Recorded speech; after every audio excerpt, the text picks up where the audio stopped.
Hello everyone, मैं आप सभी लोगों का स्वागत करता हूं रीजनिंग बाय लॉजिकल गुरुजी हमारे यूट्यूब चैनल पे। और this is your logical Guruji guys हम लोग आज यहाँ पे मशीन इनपुट का पार्ट 2 डिस्कस कर रहे हैं। तो जो भी लोग इस वीडियो पे फर्स्ट टाइम विजिट कर रहे हैं वो लोग प्लीज इस वीडियो को देखने से पहले हमारे मशीन इनपुट पार्ट 1 को जरूर देख लीजिएगा, क्योंकि गाइस ये उसी के आगे का पार्ट हम लोग यहाँ पे डिस्कस कर रहे हैं। ठीक है, तो चलिए हम लोग यहाँ पे शुरुआत करते हैं। तो मशीन इनपुट में लास्ट क्लास के अंदर हम लोगों ने जो डिस्कशन किया था वो हमारे मशीन इनपुट के जो टाइप है अरेंजमेंट का जो इंटरनल टाइप है फिक्सिंग, है ना। अरेंजमेंट हमारा मैंने आपको बताया था कितने टाइप का होता है सर, जल्दी से एक बार रिवाइज कर लीजिए। 3 टाइप का, फिक्सिंग, सफलिंग, पोजीशन, इंटरचेंज। इसमें से फिक्सिंग वाला जो कॉन्सेप्ट है वो हम लोग डिस्कस कर चुके हैं। आज जो हम लोग यहाँ पे कॉन्सेप्ट डिस्कस करेंगे वो सफलिंग का कॉन्सेप्ट गाइस डिस्कस करने वाले हैं। ठीक है, तो चलिए मैं आपको सफलिंग एक्सप्लेन करना शुरू करता हूं गाइस। देखिए, अगर आप यहां पे देखें जो सफलिंग है इसको आप हिंदी में एक वर्ड समझिए गाइस, सफर यानी कि यात्रा। तो कुछ ऐसा ही माहौल होता है इसके क्वेश्चंस, यानी इसमें क्या होता है, एलिमेंट जर्नी करते रहते हैं यानी कि ट्रैवल करते रहते हैं। तो देखिए एक एग्जांपल से आपको इसको क्लैरिफाई करते हैं गाइस। देखिए सबसे पहले तो हम यहां पर देखेंगे, यहां भैया क्या लिखा हुआ है, step 8 is the last step. अगर सर ये लास्ट स्टेप है तो इसका मतलब ये जो हमारा क्वेश्चन है ये अरेंजमेंट से बिलोंग करता है। अब अरेंजमेंट के हमारे 3 टाइप थे, फिक्सिंग, सफलिंग, पोजीशन, इंटरचेंज, है ना। अब उनमें से ये कौन सा टाइप है गाइस, आप देखिएगा यहां पे स्टेप 1 में आगे यू रखा है, क्या लास्ट तक यू इस जगह पर कंटिन्यू कर पाया है? नहीं। अगर यू ने लास्ट तक इस जगह पर कंटिन्यू किया होता तो कहीं ना कहीं ये हमारा एग्जाम्पल फिक्सिंग की तरफ चला जाता, लेकिन ऐसा नहीं है। अगर ये गाइस फिक्सिंग नहीं है तो ये पोजीशन इंटरचेंज भी नहीं हो सकता, क्योंकि फिक्सिंग और पोजीशन इंटरचेंज दिखने में बिल्कुल एक जैसे दिखाई देते हैं।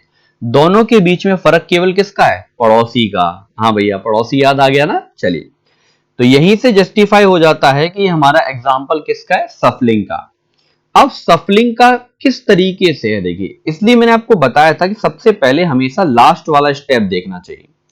अगर आप लास्ट वाले स्टेप में देखेंगे तो आपको यहां पता चलेगा कि 30, 64, 86, 93 जो हमारे नंबर्स हैं इनको असेंडिंग ऑर्डर में अरेंज किया गया है। ठीक है गाइस, सी, एम, एस, वाई जो हमारे अल्फाबेट हैं इनको भी अल्फाबेटिकल ऑर्डर में अरेंज किया गया है, यानी कि नंबर हमारे असेंडिंग ऑर्डर में अरेंज करने हैं, अल्फाबेट हमारे अल्फाबेटिकल ऑर्डर में यानी कि छोटे से बड़े के क्रम में अरेंज करने हैं। ठीक है।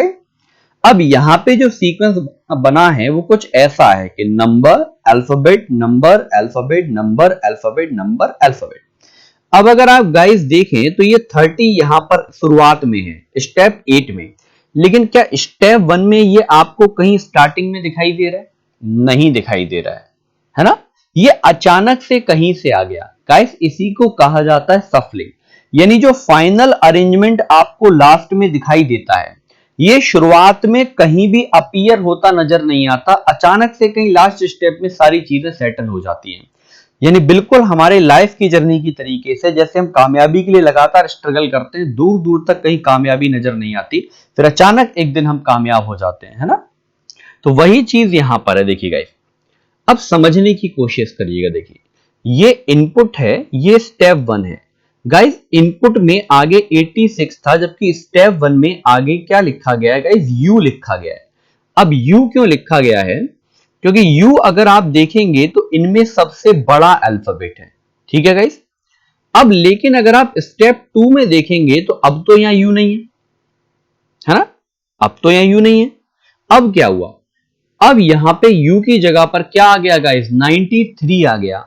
अब 93 क्यों आया, क्योंकि 93 इसमें सबसे बड़ा नंबर है। यानी उन्होंने क्या किया कि स्टेप 1 में सबसे बड़े अल्फाबेट को पहले रखा, फिर जैसे स्टेप 2 बनाने आए इस अल्फाबेट को एक प्लेस अंदर शिफ्ट कर दिया और इसके बाद आने वाले सबसे बड़े नंबर को यहां पर आगे प्लेस किया। अब जब अगला स्टेप बनाने आए तो 93 हमें आगे नहीं दिखाई दिया। क्यों?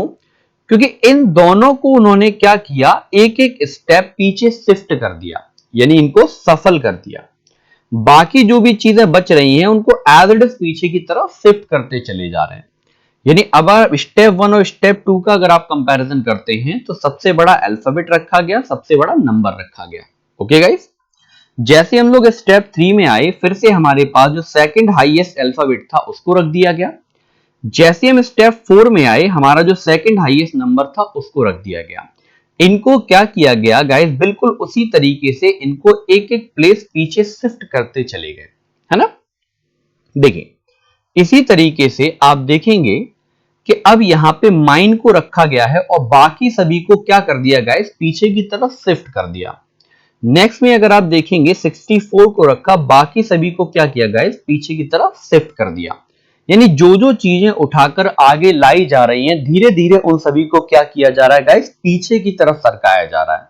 यानी जो भी निकलकर आगे आने की कोशिश कर रहा है उन सबको क्या करते हैं, धक्का मार के पीछे कर देते हैं।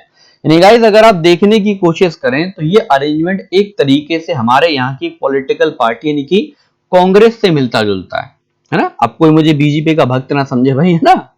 देखिए ये कांग्रेस से मिलता जुलता है, वहां भी यही होता है कि जैसे ही कोई आगे आने की कोशिश करता है उसको धकेल के क्या कर देते हैं, पीछे कर देते हैं, है ना।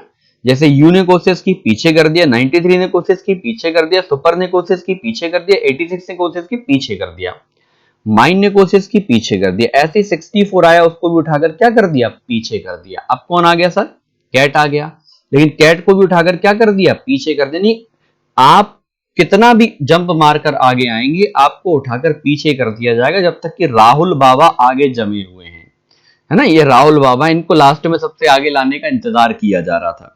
यानी एक्चुअल में यहां जो प्रोसेस है बड़ा, देखिए मैं आपको समझाने की कोशिश करता हूं एक बार यहां हल्का सा ड्रॉ करके, ये स्टेप चल कैसे रहे। सबसे पहले स्टेप 1 में उन्होंने देखा कि सबसे बड़ा अल्फाबेट हम आगे रखेंगे, तो y को आगे रख दिया। अब y को आगे रखने के बाद में जो भी चीजें एज इट बची हैं उन्हें एज इट इज प्लेस कर दिया गया। यानी कि अगर आप इनपुट से कॉपी करें तो आपके पास में 86 बचता है, कैट बचता है, 30 बचता है, 64 बचता है, सुपर बचता है और यू आप प्लेस कर चुके हैं तो माइन बचता है, फिर 93 बचता है। अब जब आप स्टेप 2 बनाने जाएंगे तो इसको आपको पहले ही एक स्टेप पीछे की तरफ सफल कर देना है, समझ रहे। अब y के बाद में हमने सबसे बड़े नंबर को आइडेंटिफाई किया, वो कौन है, 93। तो 93 को आगे प्लेस किया, बाकी जो भी बचा उसको एज इट इज पीछे सफल कर दिया। क्या क्या बच रहा है सर, 86, C, 30, 64, S, M। अब 93 भी एक प्लेस पीछे जाएगा, y भी एक प्लेस पीछे जाएगा। अब दोबारा से एक अल्फाबेट आएगा, सर कौन सा अल्फाबेट आएगा, सर S आएगा, क्योंकि अब S का नंबर है तो S को लाकर रखा। बाकी जो भी कुछ बचा यानी कि 86 बचा, C बचा, 30, 64, M। अब इनको भी क्या करेंगे, एक एक प्लेस गाइस पीछे खिसकाते चले जाएंगे। देखिए एक एक प्लेस पीछे खिसका दिया। अब जिसका नंबर है यानी कि अब हमें अल्फाबेट चाहिए, सर अब कौन सा अल्फाबेट नहीं, अब नंबर चाहिए, कौन सा नंबर, 86। अब जो जो चीजें बच रही हैं उनको एज इट इज आप पीछे शिफ्ट करते चले जाइए। गाइस इसी को सफलिंग यानी इसी को सफर कहा गया है। यानी एक बार जगह मिलने के बाद भी इस आदमी का सफर कंटिन्यू जारी है जब तक कि लास्ट स्टेप नहीं आ जाएगा। आप यहां देखिए, पहले प्लेस से आया और बेचारे को धीरे धीरे धीरे धीरे धीरे धीरे धीरे धीरे धीरे धीरे करते करते कहां से कहां पहुंचा देने, क्या से क्या हो गया देखते देखते, है ना। इसी को कहा जाता है सफलिंग। अब ये गाइस सफलिंग हमारी 3 तरीके से हो सकती है। 3 तरीके से कैसे, पहला तरीका यह है कि आगे से एलिमेंट को धीरे धीरे पीछे की तरफ शिफ्ट किया जाए। दूसरा तरीका यह है कि पीछे से एलिमेंट को धीरे धीरे आगे की तरफ शिफ्ट किया जाए। और तीसरा पैटर्न होता है डबल सफलिंग।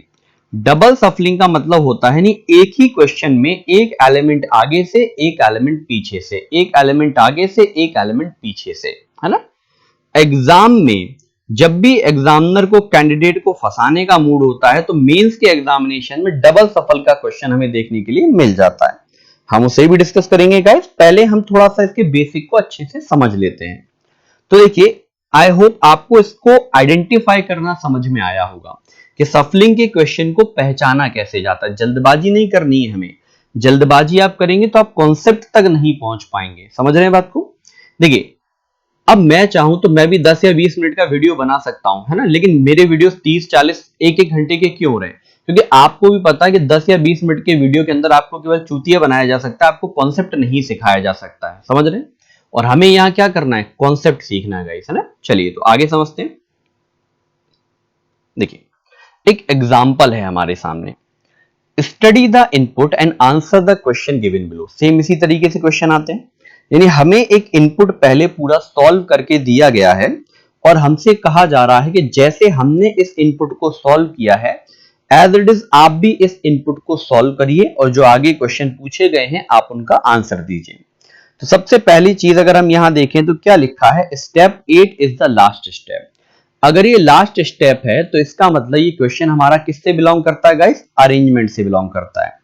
और अगर अरेंजमेंट से बिलोंग करता है तो अरेंजमेंट हमारा 3 तरीके से होता था। कौन कौन से 3 तरीके थे, जल्दी से फटाफट से रिपीट करिए। फिक्सिंग, सफलिंग, पोजीशन इंटरचेंज, बार बार इसको याद करते रहिए, ठीक है। अब उनमें से ये कौन सा तरीका है हम पहचानने की कोशिश करते हैं।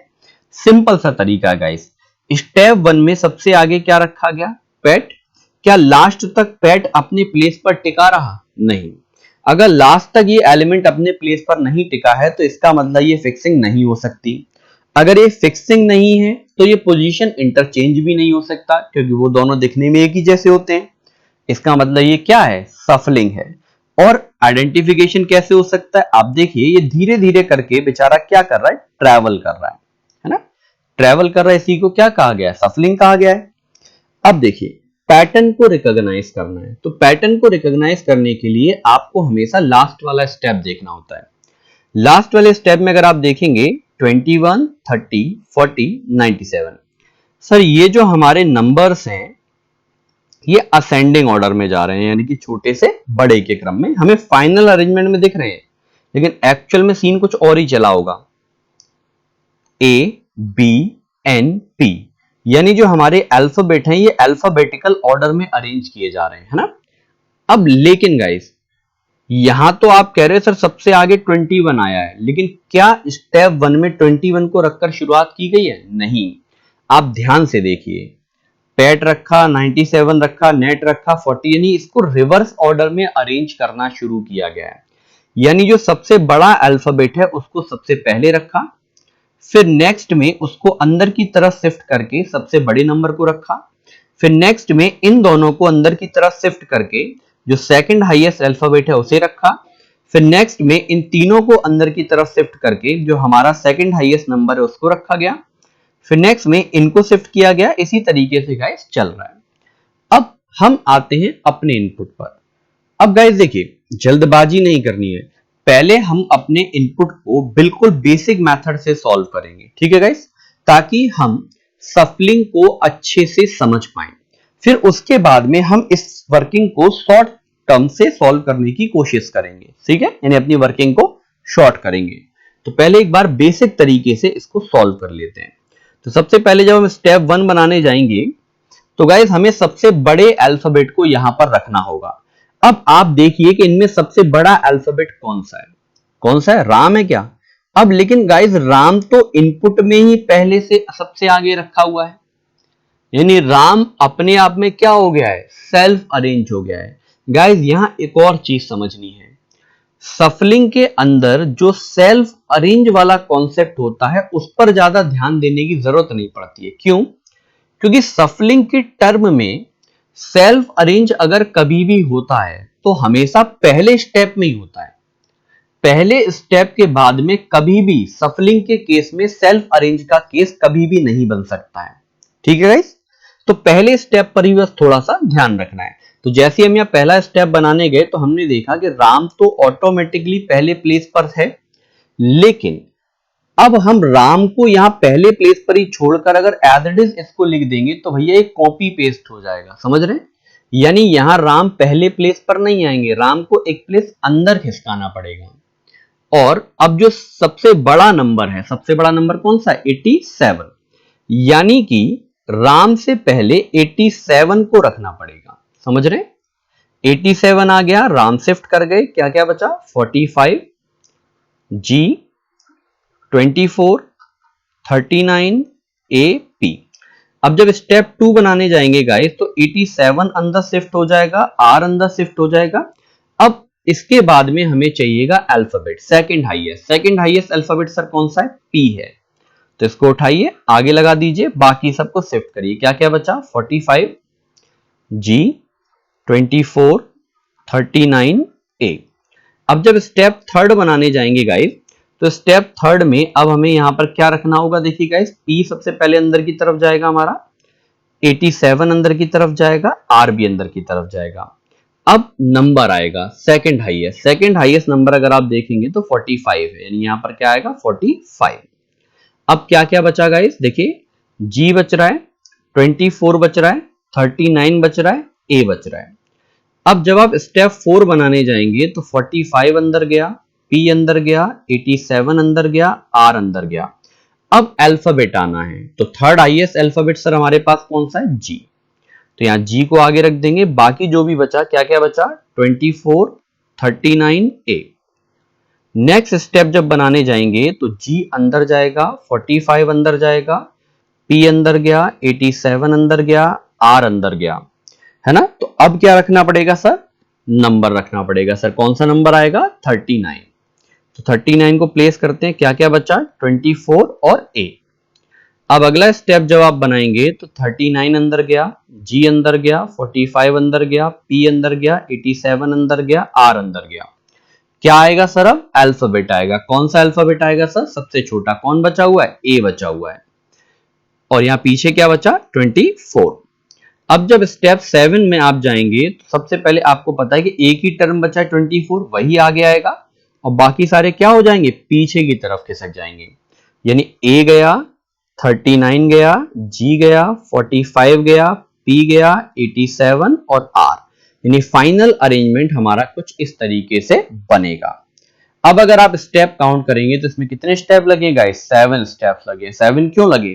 क्योंकि पहले स्टेप पे राम क्या हो गया था? सेल्फ अरेंज हो गया था। तो ये चीज हमें समझ के चलनी है कि अगर कोई चीज सेल्फ अरेंज हो रही है तो उससे हमें किस तरीके से डील करना है।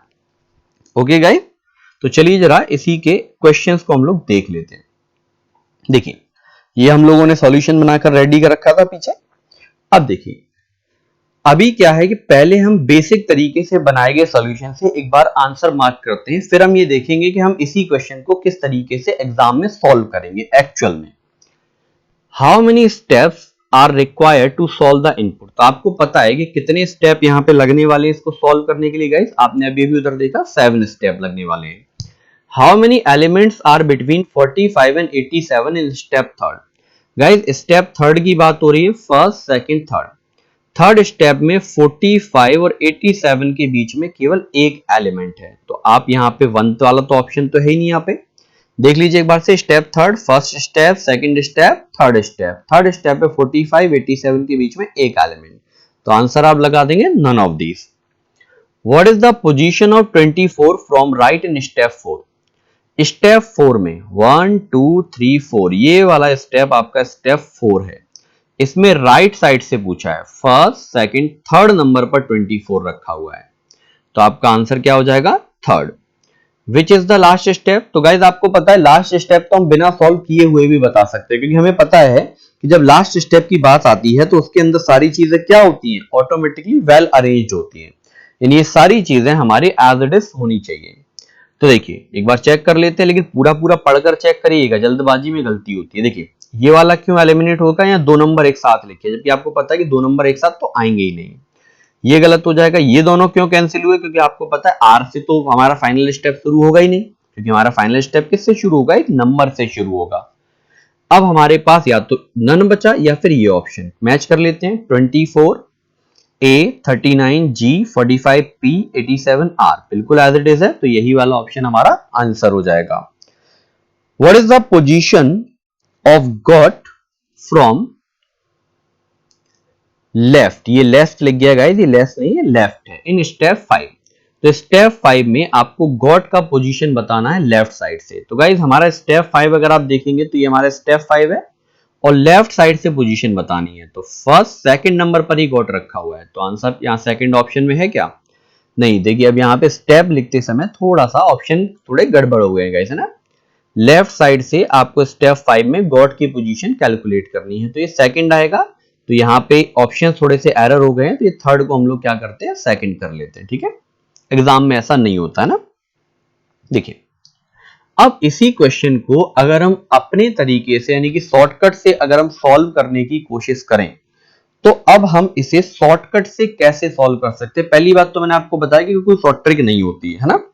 हम लोग जो यहाँ पे अप्लाई करने की कोशिश करेंगे, हम कोई यहाँ शॉर्ट ट्रिक नहीं लगाएंगे गाइस।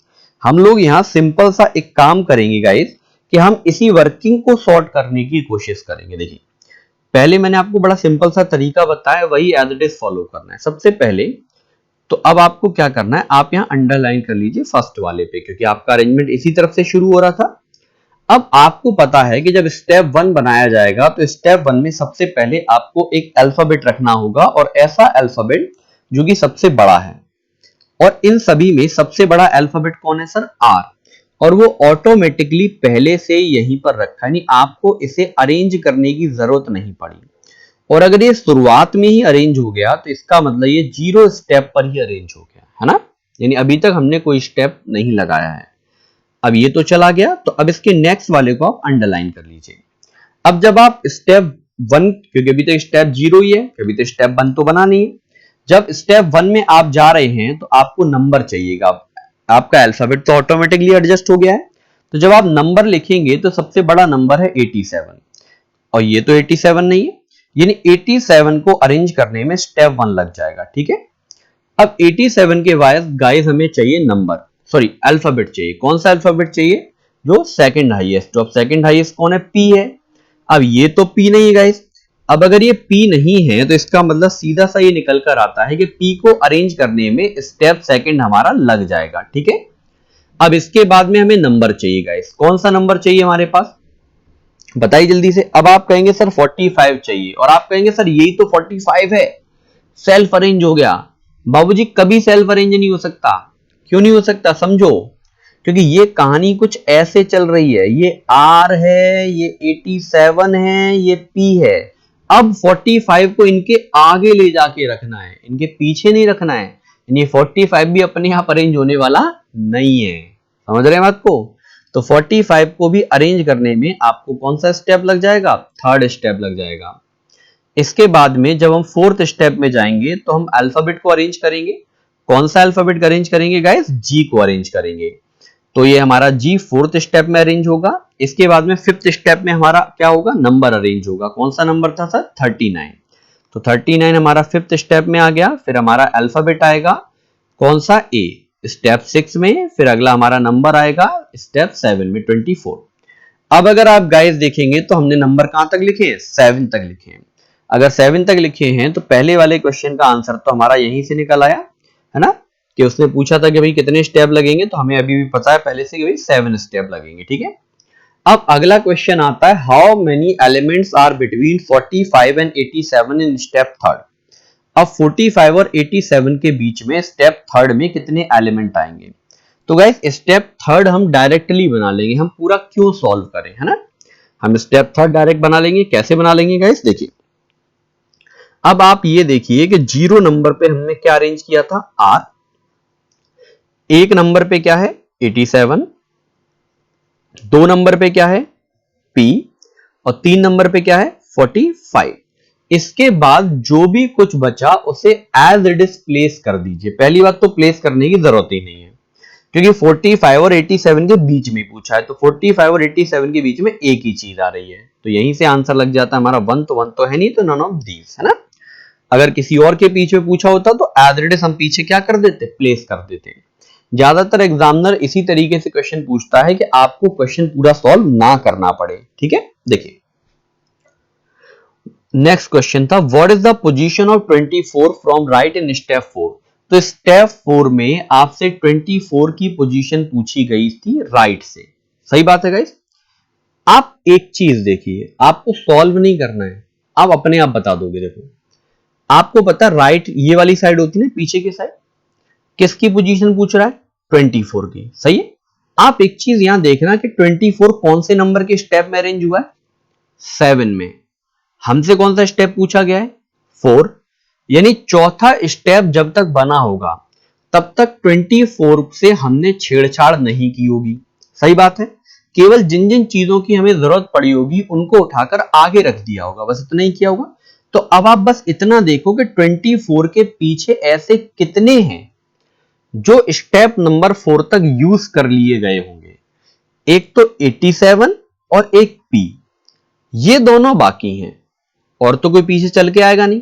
तो पहला, दूसरा और ये तीसरा, यानी स्टेप नंबर 4 में 24 पीछे से कितने नंबर पर होगा? 3rd नंबर पर होगा।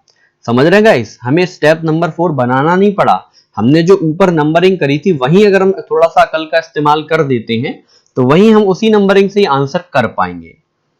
अब क्या है, which is the last step? Guys आपको पता है लास्ट स्टेप बनाने की जरूरत नहीं होती। लास्ट स्टेप में सारी चीजें क्या होती हैं? वेल अरेंज्ड होती हैं। बस आपको देख लेना है कि वेल अरेंज किसके अंदर है, वही हमारा आंसर हो जाएगा। What is the position of God from left in step 5? Step 5 में लेफ्ट से हमें गॉड की पोजीशन बतानी है। सही बात है गाइस। अब देखिए, आप समझिएगा बात हो रही है किसकी? स्टेप 5 की। तो स्टेप 5 में आप देखेंगे कि 0 नंबर पे हमारे पास R अरेंज था, 1 नंबर पे 87 था, 2 नंबर पे हमारे पास P था, 3 नंबर पे हमारे पास 45 था, 4 नंबर पे हमारे पास G था और स्टेप 5 की बात हो रही है तो 5th नंबर पे हमारे पास 39 था। यही बात है।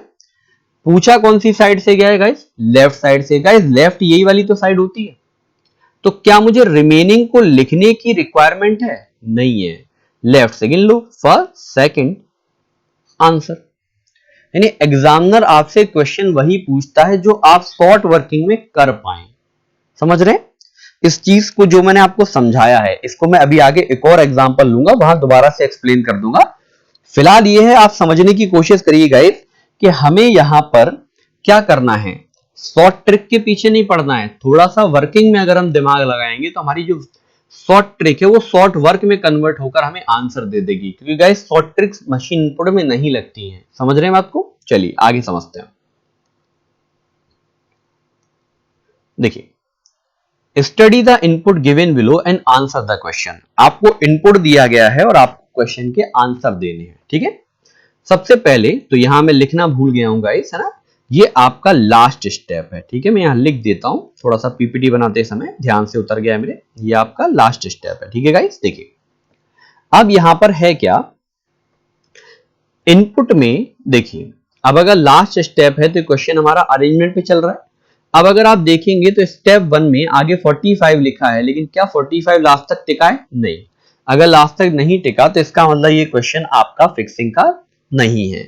और अगर फिक्सिंग नहीं है तो पोजीशन इंटरचेंज भी नहीं हो सकता क्योंकि दोनों एक जैसे दिखाई देते हैं। अब हमारे पास यहाँ पे केवल एक ही चीज बचती हुई दिखाई दे रही है, वो एक चीज हमारी क्या है? सफलिंग है। अब पैटर्न हमें हमेशा लास्ट वाले स्टेप से पता चलता है, YRK, यानी हमारे जो अल्फाबेट हैं इनको डिसेंडिंग ऑर्डर में अरेंज करने की कोशिश की गई है। 78, 62, 45 हमारे नंबर्स को भी गाइस डिसेंडिंग ऑर्डर में अरेंज कर किया गया है, यानी हमारे अल्फाबेट भी डिसेंडिंग है, हमारे नंबर भी डिसेंडिंग है। यानी सबसे पहले हमारा बड़ा नंबर, फिर बड़ा अल्फाबेट, बड़ा number, second highest, third highest, third highest, इस तरीके से किया गया है। लेकिन ये प्रोसेस बनाई कैसे गई है? आप देखेंगे स्टेप 1 में सबसे आगे 45 को रखा गया है। 45 सबसे छोटा क्या है? सबसे छोटा नंबर है। ठीक है नहीं? फिर 45 को पीछे शिफ्ट किया गया और अगले में किसको रखा गया? कीप को, क्योंकि कीप क्या है? सबसे छोटा अल्फाबेट है।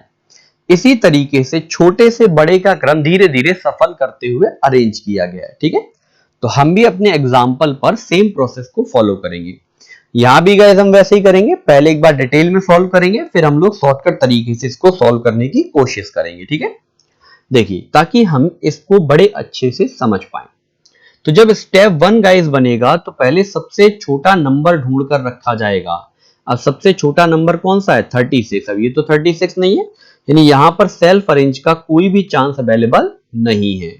अब अगर सेल्फ अरेंज का कोई चांस नहीं है तो देखो स्टेप तो आपने वैसे ही गिन लिए कि अगर 6 एलिमेंट है तो 6 स्टेप लगने वाले हैं। ठीक है, तो पहले स्टेप में 36 आगे, बाकी सबको पीछे करिए। क्या क्या पीछे जाएगा? 98, P, R, 54 और ब्लैक। अब जब स्टेप 2 बनाएंगे तो 36 पीछे चला जाएगा। अब यहां पर अल्फाबेट आने वाला है सबसे छोटा, तो सबसे छोटा अल्फाबेट क्या है, बी है गाइस, तो बी को आप यहां रख दीजिए। बाकी सबको पीछे करिए, क्या क्या बचा, 98 पी आर 54। अब आप स्टेप 3 में जब जाएंगे तो बी पीछे करेंगे, 36 पीछे करेंगे। अब आपका क्या आएगा गाइस, अब आपका नंबर आएगा। नंबर कौन सा आएगा, सेकंड हाईएस्ट। तो अब सेकंड हाईएस्ट कौन है, 54 है, तो आप 54 को रख दीजिए। बाकी सबको पीछे शिफ्ट करिए, क्या क्या बचा, 98 पी आर। अब जब स्टेप 4 बनेगा, 54 शिफ्ट करेगा, बी शिफ्ट करेगा, 36 करेगा। अब हमारा अल्फाबेट आएगा, कौन सा अल्फाबेट आएगा गाइस, पी आ जाएगा। तो मैंने पी को यहां रख दिया। अब हमारा क्या क्या बचा गाइस, 98 बच रहा है और हमारे पास आर बच रहा है। अगले स्टेप में जाएंगे, पी पीछे शिफ्ट करेंगे, 54 शिफ्ट करेंगे, बी शिफ्ट करेंगे, 36 को करेंगे। अब हमें क्या रखना होगा, नंबर रखना होगा। कौन सा नंबर गाइस, 98। बचा क्या हमारे पास, आर। नेक्स्ट में जब जाएंगे तो केवल आर ही बचा हुआ है, बाकी सबको उठाकर क्या कर दीजिए, पीछे कर दीजिए। यानी इस तरीके से अगर आप देखेंगे तो हमारे यहाँ पे कितने स्टेप लग रहे हैं गाइस, 6 स्टेप लग रहे हैं। ठीक है, बेसिकली हम शुरुआत में जैसे ही हमें पता चल गया था कि यहाँ कोई सेल्फ अरेंज नहीं होने वाला है, तो हमें वैसे ही मालूम पड़ गया कि यहाँ कितने स्टेप लगेंगे, 6 स्टेप लगेंगे। तो क्वेश्चन क्या पूछे गए देख लेते हैं एक बार। देखिए अब क्वेश्चन हमारे सामने है। अब की बार हम गाइस क्या करेंगे, इन क्वेश्चंस को शॉर्टकट तरीके से सॉल्व करेंगे। ठीक है, अब मैं क्वेश्चन के जो भी आंसर है वो डायरेक्ट तरीके से ही आपको लगवाऊंगा। सबसे पहले देखिए हम यहां मार्किंग कर लेते हैं। अब आपको पता है कि आगे 36 नहीं है तो सेल्फ अरेंज का चांस तो चला गया।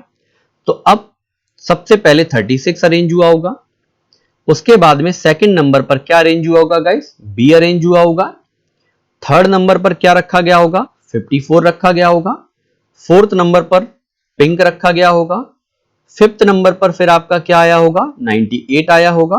और आपका सिक्स नंबर पर क्या आया होगा, रेड आया होगा। यही तो काउंटिंग होगी, यानी स्टेप कितने हो गए, 6। तो question number 2, how many steps are required, तो इसका आंसर तो डायरेक्ट लग गया था, 6 स्टेप लगने वाले हैं। पहले क्वेश्चन पे आ जाते हैं, how many elements are between pink and black in step 4। Sir step 4 पूछा डायरेक्ट, तो आपको पता है स्टेप 4 अगर पूछा है तो भाई चौथे नंबर तक अरेंज करना है। पहले नंबर पे आपने 36 लिया होगा, दूसरे पे बी आया होगा, तीसरे पे 54 आया होगा, चौथे पे पिंक आया होगा। अब क्या क्या बचा होगा, 98 और इसके बाद में क्या बचा होगा, आर। तो ये आ गया आपका 98 और आर। क्या इनको लिखूं, नहीं, हमसे किस किस के बीच में पूछा गया था, पिंक और ब्लैक के बीच में। गाइस ये रहा पिंक, ये रहा ब्लैक, देख लो कितना है, एक है, तो 1 वाला ऑप्शन लगा दो। यानी कि आपको मैंने बताया था ज्यादा एफर्ट करने की जरूरत नहीं पड़ती, एग्जामिनर क्वेश्चन ही ऐसा रखता है कि जो आप थोड़ी सी वर्किंग में आंसर दे सको, क्योंकि भैया उसने आपको अधिकारी बनाना है ना, आपको लेबर थोड़ी बनाना है, तो आपसे ज्यादा मेहनत कराएगा, स्मार्ट वर्क चाहता है, समझ रहे। Which of the following is the last step, क्या ये मुझे आपको बताने की जरूरत है, नहीं, आपको पता है कि लास्ट स्टेप में सारी चीजें क्या होती हैं, वेल अरेंज होती है। अब वेल अरेंज होंगी तो आप ऑप्शन में ढूंढ लीजिए। सबसे पहले तो आपको पता है कि 36 से शुरू नहीं होने वाला है, एक ऑप्शन तो पहले विदा कर दो।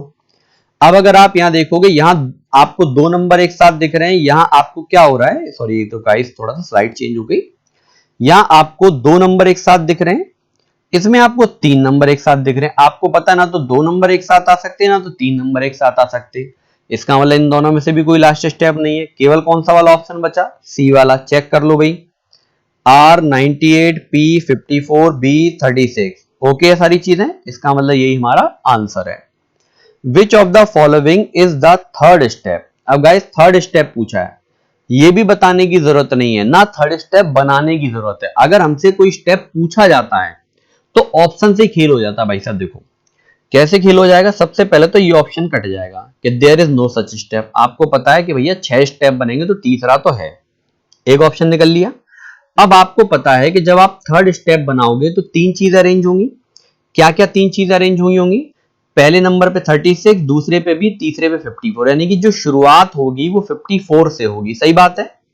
अब ऑप्शन सी में तो 54 से शुरुआत हो ही नहीं रही, इसकी बलि चढ़ाओ, निकाल दो इसे, हटाओ चलो। अब अगर आप देखेंगे तो ऑप्शन जो हमारा यहां पे ए है, 54 बी फिर 98 है, जबकि आपको पता है कि 54 बी और फिर क्या होना चाहिए, 36 होना चाहिए। तो ये ऑप्शन ए भी निकल लिया, बचा कौन सा, बी बच रहा है। 54 बी 36। लेकिन गाइस ये जो पीछे बचे हुए एलिमेंट हैं इन पर ध्यान देना, ये एकदम सही पैटर्न में बचने चाहिए। भाई आपको पता है कि 98 बचेगा, इसके बाद में पिंक बचेगा और इसके बाद में रेड बचेगा, तो 98 पिंक रेड यही सेम सीक्वेंस है, इसका मतलब यही वाला हमारा आंसर है। आप देख पा रहे हैं इस साइड, आप देख सकते हैं मैंने वर्किंग के नाम पर कितना काम किया है। बहुत ज्यादा वर्किंग कर दी क्या सर मैंने? नहीं ना। 4 क्वेश्चन सर अभी तक हम लोग क्लीन बोर्ड कर चुके हैं, 5 और बचा है, देख लेते हैं। What is the position of red in step 5 from right? Red की पोजीशन बतानी है स्टेप 5 में, वो भी कौन से साइड से? राइट साइड से। गाइस ज्यादा दिमाग लगाने की जरूरत नहीं है। क्यों नहीं है गाइस?